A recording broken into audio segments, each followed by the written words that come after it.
Here are the top 10 tips to grow your LGBTQ business or charity.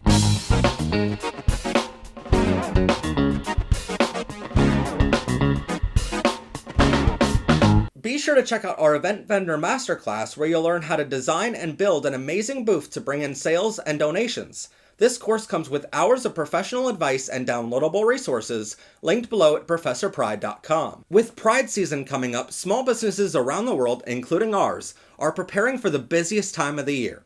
In the United States alone, LGBTQ businesses contribute $1.7 trillion to the economy, and the LGBTQ community spends more than $917 billion, mostly in June and July. So with all of this e-commerce taking place, it's time to get your business or charity on the map and get your piece of that pie.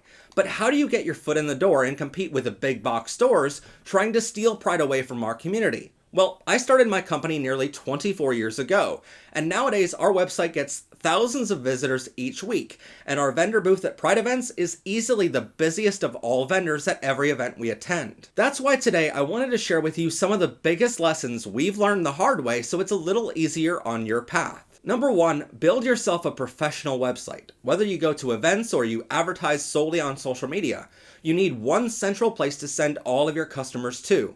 Think of this like a funnel. Many businesses we've run across in the past use their Facebook page or an Etsy store, but I can tell you from experience this makes your brand look cheap and unprofessional. Having every social media platform is great, but your website should be your own domain. A lot of companies out there will try to sell you on the customizability of using their services to build your website, like the shitty Square card reader or the even shittier Shopify. But there's none better we found than Wix.com.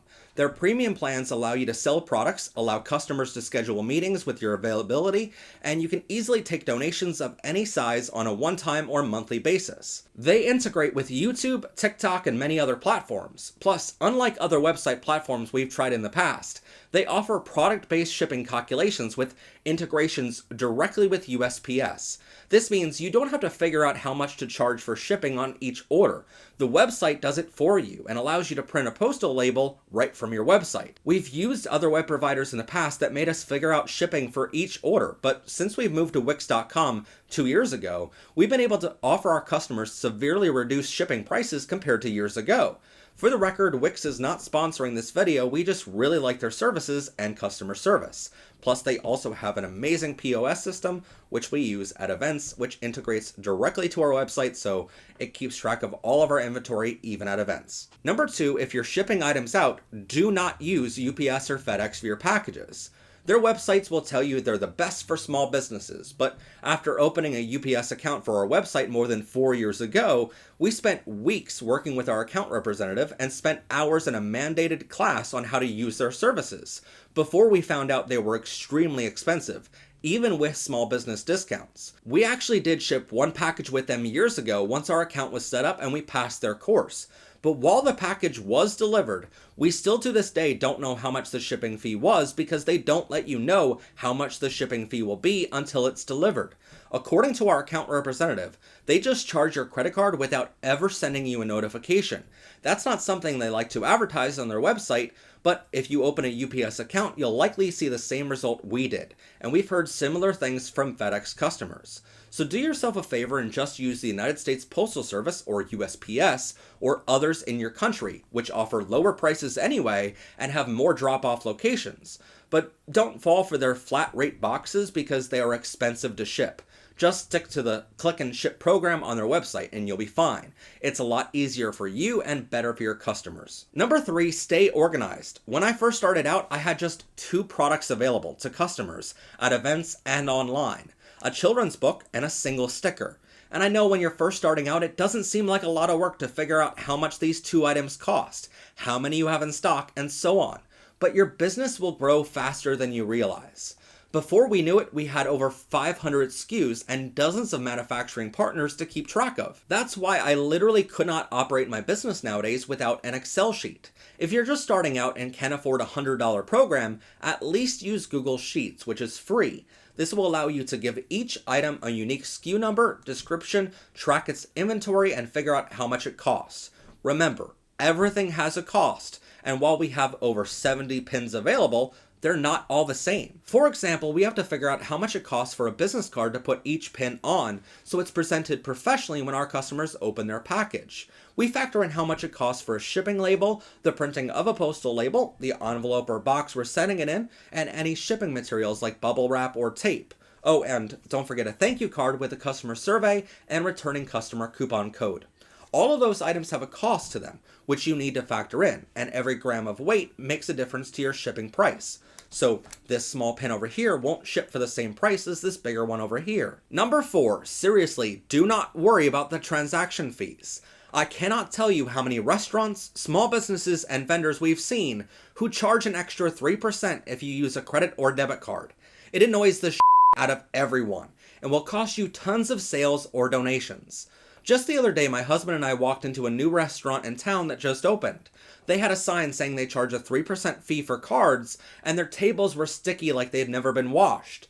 We didn't wait around for a strike 3 before walking out the door before they even got our drink order. I cannot stress to you enough how much business or donations you'll lose tripping over dollars to get pennies. Our average order when we're at Pride events is about $15. If they pay cash, great. We still have to report it to the IRS on our taxes, so prioritizing cash sales or punishing them for paying with a card are pointless. Let's say, for example, they pay using a credit card. We then have to pay Wix, which has a 2.9% fee, just 43 cents to make $14.57. Even for restaurants where the average two-person bill comes to about $60 nowadays, you would have to pay $1.74 for a credit card processing fee to make $58.26. Donations are the same way. Asking donors to cover your cost in processing fees is the cheapest and tackiest thing any business or charity could do. Best case scenario, someone pays it and you get an extra, penny? Let's say for your restaurant, you charge a couple $60 for an appetizer and 2 entrees, but they use a credit card, so you charge them 3% extra. Now their bill is $61.80, but now you have to pay 2.9% on that larger amount to a credit card processing service like the superior Wix or a crappy service like Square, which will charge you an extra 30 cents per swipe, and they'll have shoddy service on weekends for that increased price over at Square. Now you're paying $179 for processing fees, and the customer paid $61.80, so you get an extra penny for the privilege of swiping their credit card. But because you're cheap and tacky, either customers walk out before ordering, or they won't come back. A study of consumer habits by LendingTree found that 71% of consumers would avoid businesses that charge credit card processing fees. So you might get that dollar now, but you're losing out on 71% of your return business later. In other words, don't trip over a dollar to save a nickel, and just pay the processing fee, no matter if you're selling a $2 pin at events or a $100 order at a restaurant. Number 5, if you're a vendor at a Pride event or any other event, take 20% to sell. When you're a vendor at events, figuring out how much product to take is a big decision, and when you're first starting out, especially for perishable items like food, you may not know how much to take with you that day. But ask the event organizers how many people they expect to attend, and bring enough of your products or services to sell to at least 20% of the expected audience. If you're a charity, bring enough pamphlets to give out to 50% of the expected audience, because pamphlets are free to the guest, and you want to use them as sort of like a business card. If you sell out, great. Yes, you're leaving some sales on the table, but in some cases, like perishable food, it's better than having leftovers at the end of the day. Next year or at the next event, bring enough to sell to 30% and so on. For context here, we bring enough to sell to 90% of the expected crowd because we investigate demographics and audience habits before attending any event. Plus, many of the events we attend are Pride events, and we sell LGBTQ books and accessories, so that's our target audience anyway. That's not to mention we have a large following who literally crosses oceans and takes their vacations to meet us at events, so we have to plan accordingly because of our size. If you don't sell out, maybe that event wasn't a good fit for your products or services, and you should try another event, or try selling online or in a brick and mortar store instead. So don't be discouraged because maybe your signage, you, or your products weren't to blame. Sometimes it's just a rainy day, the economy is in the tank, or sometimes other events were happening in the next town over that drew a larger crowd than expected. Number 6, ask yourself what you would pay. When I was first starting out, it took me more than 1 year to write this book, LGBTQ Friendly Classroom. It's about 350 pages long and is formatted under the Danielson framework, which is required for any materials used in schools across the United States. When it first came to market, I priced it at $40 for a paperback and at $50 for a hardcover. I was so attached to this book because it took so much time and effort to write. It was a labor of love that I thought had a high value to teachers, and it does. But after going to several events and only selling 1 or 2 copies, I asked myself if the message of my book was just not needed, but in truth, that was just the wrong question to ask. That's around the same time when I first started dating my now husband, Michael. He saw how many hours it took me to write this book, but he also asked me to step into the customer's shoes. If I were a teacher, how much would I pay for this book? And that begged the question, how much do I have to spend? Because teachers in the US are already underpaid and spend thousands per year out of pocket on their students. In the end, we reduced the price to $20 for a paperback and $25 for a hardcover, and it now sells great at events and online. But nowadays, every product we design and manufacture, I ask myself the same question. How much would I pay for it if I haven't spent hours designing it or risked thousands of dollars to make it? Number 7, you're going to have failures. As much as we spend on research to know consumer trends, and no matter how many revisions we do with printing companies to design our booth, we're all going to have failures. Some items we spent months planning and rolling out will still end up on our clearance rack. We're the largest booth at many Pride events we attend, but still about 10% of people attending events walk into our booth and just aren't interested. Our websites have been operating for 24 years, but we're still making small changes every so often based on our monthly reports. For example, we spent about a year testing which shade of blue our add to cart button was going to be, and eventually we landed on this shade. It will likely change many more times in the future, and it won't work for everyone. But one thing you'll learn is that nothing is ever perfect. About 5 years into building my company, I spent thousands of dollars advertising a new service line we were just breaking into. We put ads in the local paper, we put a float in the Halloween parades in town, and we started to get major interest. But after a few years of giving it everything we had, I realized that branch of the company was just costing us way more than what it was bringing in. In fact, it was killing the profits from the other branches at the time. So it was one of the hardest decisions I had to make at just 15 years old to shut down a major investment. But the company would have never survived if I didn't cut my losses back then. That also brings us back to Excel. Keeping track of every item means you know what's selling and what needs to go on a clearance shelf. No matter how much you love a product, don't ever be afraid to move on. Keep one copy for nostalgia maybe, but the rest is just business. Number 8, don't forget to tell people who you are and why you're doing this. This is especially true for charities, but also true for small businesses.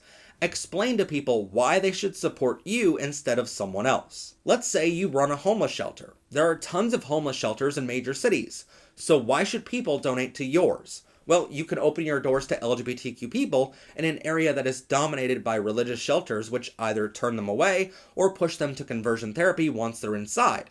So tell people those unique and proprietary aspects. Speaking of which, a portion of our profits go to an LGBTQ welcoming homeless shelter in our hometown. So just because you are for profit doesn't mean you can't do good locally or advertise that fact. Whether you have a website where you offer an About Us page, or if you have a short sentence or two memorized and ready, if anyone comes up to you at a vendor booth, tell people why they should choose to support your organization over others. Don't just say, "We sell candles," but tell them how you handmade all of the candles and how you constantly have new fragrances each season of the year, so they should subscribe to your social media. Don't just say you sell dog beds by Stella, but tell people how you were looking for a safe and stylish dog bed for your chocolate Labrador and just decided to make your own with locally sourced materials. Then your friends wanted one too, so you started your company. But now you donate a portion of your proceeds to providing food to local animal shelters, and you share pictures of dogs in those local animal shelters every week on your social media to help animals find a loving home. My point is, don't hide the great things you do behind the scenes, and don't hide your story. Number 9, get insurance. My husband is a senior workers' compensation claims adjuster. I work on the side as a general liability claims adjuster. We can tell you from experience how many times companies still have to pay out even though the claimant is committing obvious insurance fraud. It's not about who is right or wrong, it is about proving it in court. Even with the strictest safety regulations, employees or customers might still get legitimately hurt. You don't want that one slip and fall on your sidewalk outside of your storefront in the middle of the night when your store wasn't even open to bankrupt your company. Some law firms are great, but many other law firms advertise they can win you millions of dollars. One that we as adjusters deal with all the time advertises they can win you billions. What they're not telling you is that's a cumulative number of how much they won all of their clients across the country over 50 years. But it makes people think they'll be millionaires if they just sue a small business. See, these law firms love to tell people they'll win millions of dollars. What they don't tell you is that settlements like that only happen if the claimant died as a result of the company's wrongdoing. It can be proven in a court of law to an impartial judge, and the deceased person was 20 years old at the time, which means they had a long life ahead of them.